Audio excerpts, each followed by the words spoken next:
Qaysi bir medresaň molla beçeri ha ziyada muhtaç bolsa, mustaýky zekat molla beçe medresede kan bolsa, o suratda on ýanyk medresaga zekat berýän adamlar ýylda zekatyny getirip bermekliginde hiç bir kerahat ýok.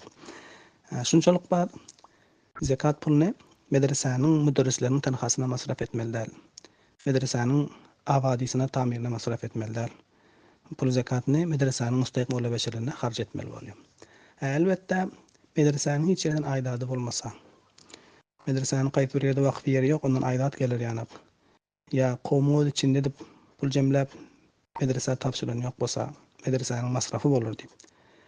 Ya şagirdlerden fisi dahyla diýip, ya fis mahwar diýip pul jemlenen ýok bolsa. Hiç bir pul bu dijesinde ýokluk jähetden, o pul mejburiýet jähetden gaýsy biri zekat getiren pillatynda temliken gaýsy bir mustaýk molla beçe kabz etdirmeli bolýar. Ol kabz edenden soň, oňa eýe bolandan soň öz razylygy bilen medresanyň bir zimmedaryna men tarapdan bahşiş diýip tapşyrýar.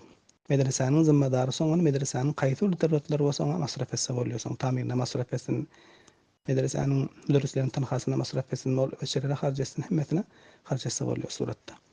Oňa hile temlik diýär.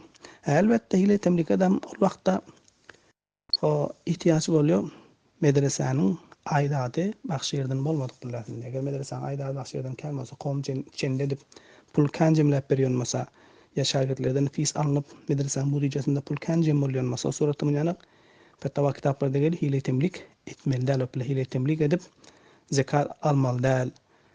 O suratda mustaýk molla beçäge bir baý zekatyny getirip beren pillatynda şo molla beçäň öz masraf etsin, ya başga bir ýere berýärmi, medresanyň özüne hile temlik edip alşyk ýaxşy däl gelýär.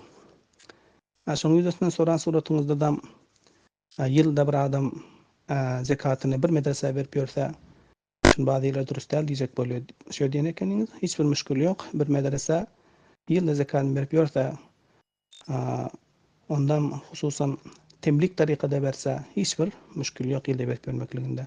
Hem şanyki Behrur Raýykda, Fetawai Şamy'da, Mecmu'l Enhur'da gelipdir. Allahu alem ve ilmu